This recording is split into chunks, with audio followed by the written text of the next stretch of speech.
ভূমিকম্পের ঝুঁকি বিবেচনায় সমগ্র বাংলাদেশকে মোট ৩টি জোনে ভাগ করা হয়েছে। এর মধ্যে উচ্চ ঝুঁকির আওতাভুক্ত অঞ্চলকে জোন 1, মাঝারি ঝুঁকিপূর্ণ এলাকা জোন 2 এবং জোন 3 এলাকা নিম্ন ঝুঁকিপ্রবণ এলাকা হিসেবে চিহ্নিত। আবহাওয়া অধিদপ্তরের এক মানচিত্রে দেশের ভূমিকম্পন ঝুঁকিপ্রবণ এলাকা চিহ্নিত করা হয়। প্রকাশিত মানচিত্র অনুযায়ী দেশের উত্তর ও দক্ষিণ পূর্বাঞ্চলের কয়েকটি এলাকা জোন 1 এর আওতায়, অর্থাৎ সর্বোচ্চ ঝুঁকিপ্রবণ হিসেবে চিহ্নিত। সাধারণত ফল্ট লাইন বা প্লেট বাউন্ডারির আশপাশী এলাকা ভূমিকম্পের ক্ষেত্রে উচ্চ ঝুঁকিপূর্ণ।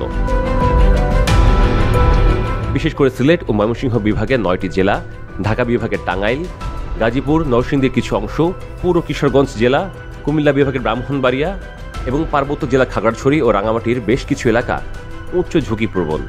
তবে জোন 3 এর এলাকা হিসেবে খুলনা, যশোর, বরিশাল এবং পটুয়াখালী এলাকায় ভূমিকম্পের ঝুঁকি সর্বনিম্ন।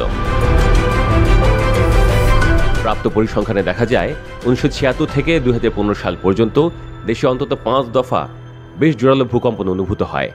এ প্রায় সবগুলো উৎপত্তিস্থল ছিল সিলেট, মৌলভীবাজার, রাঙামাটি, বান্দরবান এবং কক্সবাজার এলাকা। ফলে ভবিষ্যতে এইসব এলাকায় আরও বড় ধরনের ভূকম্পনের আশঙ্কা রয়েছে। এছাড়া ভারতের উত্তর পূর্বাঞ্চলের রাজ্য আসাম ও মেঘালয় সীমান্ত সংলগ্ন সিলেট, ময়মনসিংহ অঞ্চলকে উচ্চমাত্রার ঝুঁকিপ্রবণ হিসেবে চিহ্নিত করা হয়। সংশ্লিষ্টরা বলছেন, বাংলাদেশের চারপাশে ভূমিকম্পের 5টি উৎপত্তিস্থল চিহ্নিত করা আছে। এর একটিকে বলা হয় প্লেট বাউন্ডারি 1, যেটা মিয়ানমার থেকে নোয়াখালী পর্যন্ত। এছাড়া প্লেট বাউন্ডারি 2 নোয়াখালী থেকে সিলেট এবং প্লেট বাউন্ডারি 3 সিলেট থেকে ভারতের দিকে চলে গেছে। অন্যদিকে ময়মনসিংহের হালুয়াঘাট এলাকায় ডাউকি ফল্ট এবং মধুপুর ফল্ট রয়েছে। এগুলোই ভূমিকম্পের উৎপত্তিস্থল। রাজধানী উন্নয়ন কর্তৃপক্ষ রাজুকের পরিসংখ্যান অনুযায়ী ঢাকায় প্রায় 21 লাখের মতো ভবন রয়েছে। এর মধ্যে 15 লাখ ভবন দ্বিতল বা এর চেয়ে কম।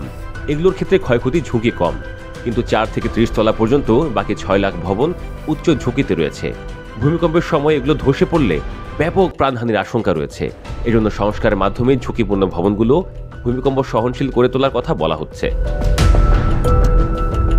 বিশেষজ্ঞরা বলছেন, ভূমিকম্প সবচেয়ে ভয়াবহ এবং অনিশ্চিত প্রাকৃতিক দুর্যোগগুলোর মধ্যে অন্যতম। এটি প্রতিরোধের ক্ষমতা কারও নেই।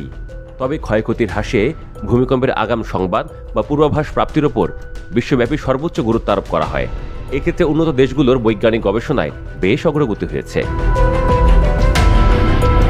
ভূমিকম্পের মতো দুর্যোগ মোকাবিলায় বাংলাদেশের বিদ্যমান সক্ষমতা প্রসঙ্গে জানতে চাইলে বিশেষজ্ঞরা বলেন, শুধু 5.7 মাত্রার ভূমিকম্প, যেটার উৎপত্তি ঢাকা থেকে 60 কিলোমিটার দূরে, তাতে যদি ঢাকা এবং আশপাশের এলাকা স্থাপনা ক্ষতিগ্রস্ত হয়, তাহলে এর চেয়েও বড় কম্পন হলে নিঃসন্দেহে বলা যায় পরিস্থিতি ভয়াবহ হবে।